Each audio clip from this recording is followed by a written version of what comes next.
बोले गुरुजी हम तुमको नहीं बताएंगे। बोले किसे बताओगे? बोले जिसने पूछा है उसको बता देंगे। बोले ठीक है बेटा, तुमने तो हमारी जान ही बचा ली, वरना हम तो बहुत परेशान थे, हमारे साथ चलो। बोले चलो गुरुजी। पहुंचते हैं राज दरबार में जाकर के,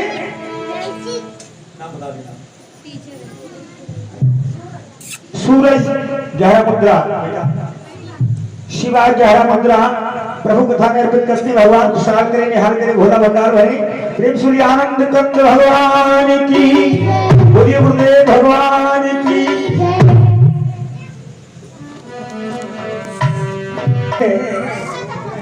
उनको ले जाकर के राज दरबार में पहुंचते हैं। राजा के सामने पहुंचे और राजा से कहने लगे मास्टर साहब कहते हैं राजा साहब, अरे छोटे मोटे प्रश्नों का उत्तर तो हमारे स्कूल के विद्यार्थी भी देते हैं। कृष्ण कन्हैया ने सोचा वाह भाई वाह, क्या बात है, तनिक सहारा मिला और अहंकार सवार हो गया। बता दो बेटा इनके लिए, राजा साहब के लिए, परमात्मा क्या करता है, कहाँ रहता है, कैसे मिलता है। कृष्ण कन्हैया ने जब भाव देखा, कहा गुरुजी। बोले हाँ। बोले हम तो वैसे ही कह दिया था, हमें नहीं पता है, अब तो मास्टर साहब सूख गए। फिर वही भाव बन गया, हे भगवान अब तो मुझको फांसी लगा दी जाएगी। बेटा हम तुम्हारे हाथ जोड़ते हैं, बता दो, नहीं तो ये राजा साहब हमारी जान ले लेंगे। क्या होगा भाई इसमें? हेलो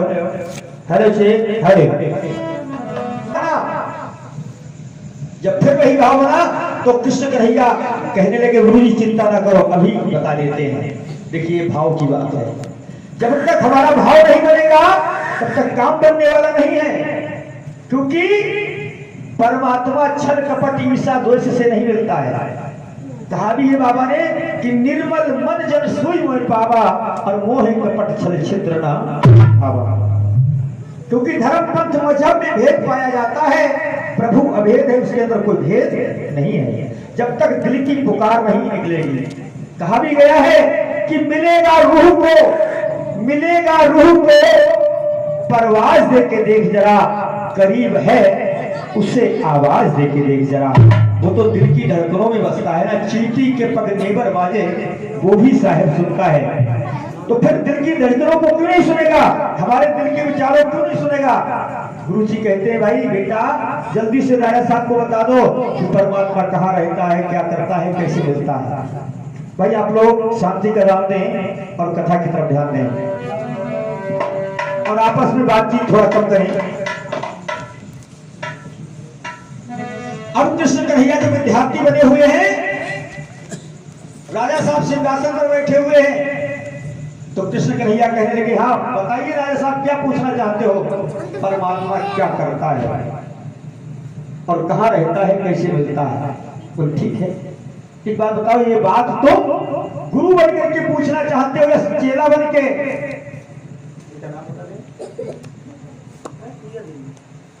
पूजा देवी की सूत्रा प्रभु कथा में अर्पित करती है। भगवान खुशहाल करे, निहाल करे, भोला भंडार भरे, प्रेम सूर्य गुरुदेव भगवान की। परमात्मा क्या करता है कि ये बात आप गुरु बन करके पूछना चाहते हो, शिष्य बनकर। तो राजा ने कहा शिष्य बनकर, तो आप मुझे गुरु मानते हो? बोले हाँ मैं तुम्हें गुरु मानता हूँ, अगर ये बात आप बता रहे हैं तो मैं आपको गुरु मानता हूँ। तो सच बताओ, गुरु जब द्वार पर आए तो शिष्य का क्या कर्तव्य होता है? तो कहा गुरु जी को उच्च आसन पर बिठाना चाहिए और गुरु की आज्ञा का पालन करना चाहिए। बोले ठीक है, तो गुरु तुम्हारे द्वार पर आया है और तुम सिंहासन पर बैठे हुए हो, उतरो नीचे और मुझे बिठाओ। भक्तों फौरन राजा नीचे उतर आता है और कृष्ण कन्हैया सिंहासन पर बैठ जाते हैं। अब कृष्ण कन्हैया कहने लगे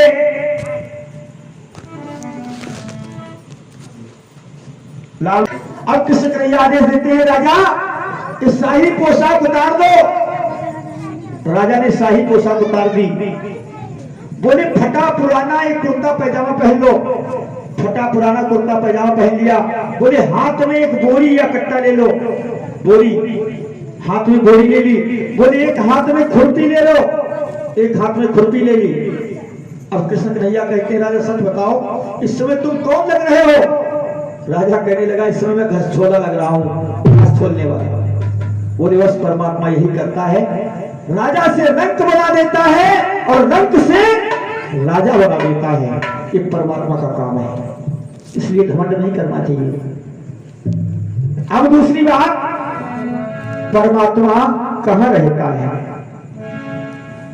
गुरु तुम्हारे द्वार पर आया है, उसकी सेवा के लिए कुछ खिलाने पिलाने के लिए आओ। एक कटोरे में राजा दूध मंगाता है। कटोरे में जब दूध मंगाया, हाथ में कृष्ण कन्हैया ने कटोरा ले लिया दूध का और उंगली डाल करके घुमाने लगे। राजा कहने लगे काफी देर हो गई। राजा कहने लगे क्या देख रहे हो? गुरुजी क्या देख रहे हो इस कटोरे के अंदर? बोले मैं ये देख रहा हूँ, ये दूध है। बोले हाँ। बोले इसमें मक्खन भी होता है दूध में? बोले हाँ। बोले मक्खन देख रहा हूँ, मक्खन नहीं मिल रहा है, इस दूध में मक्खन नहीं मिल रहा है। बोले गुरुजी मक्खन ऐसे नहीं मिलेगा। बोले कैसे मिलेगा? बोले इसको तो पहले एक साफ बर्तन में डाला जाएगा, फिर गर्म किया जाएगा, गर्म करने के बाद इस पर मथानी चलाई जाएगी, मथा जाएगा और खूब जब मथ जाए फिर इसको ठंडा रहने मतलब छोड़ दिया जाएगा, फिर जो मक्खन होगा वो बाहर ऊपर आ जाएगा, तब निकलेगा, ऐसे मक्खन नहीं निकलेगा। बोले समझ लो राजा, तुम्हारे दोनों प्रश्न, जो दो प्रश्न है उनके उत्तर सुन लो।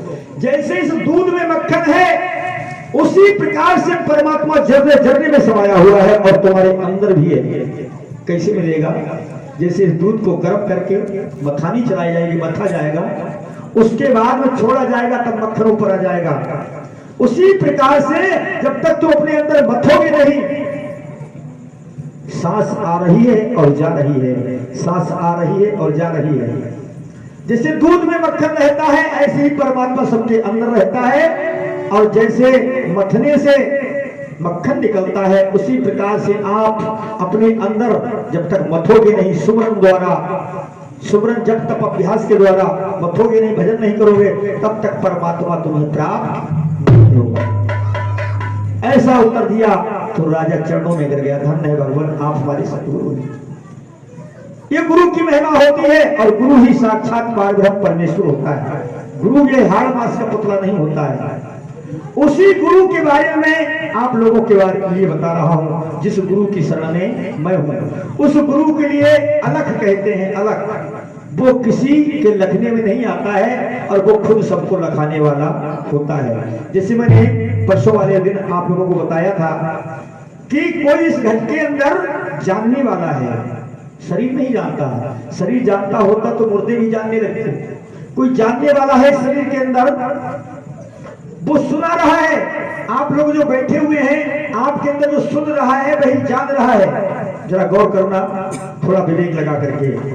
जो जान रहा है वही सुना रहा है, जो सुन रहा है वही जान रहा है, और जो जान रहा है वही सुना रहा है, जो सुन रहा है वही जान रहा है। ये दो नहीं है, ये एक है। समझ गए? ये दो नहीं है, एक है बस। यही सच्चा सदगुरु किसी घट के अंदर प्रकट होता है, यही सच्चा सदगुरु है। अब सच्चिदानंद भगवान की आइए, गुरु जी के चरण कमलों में छोटी सी वंदना है, उसके बाद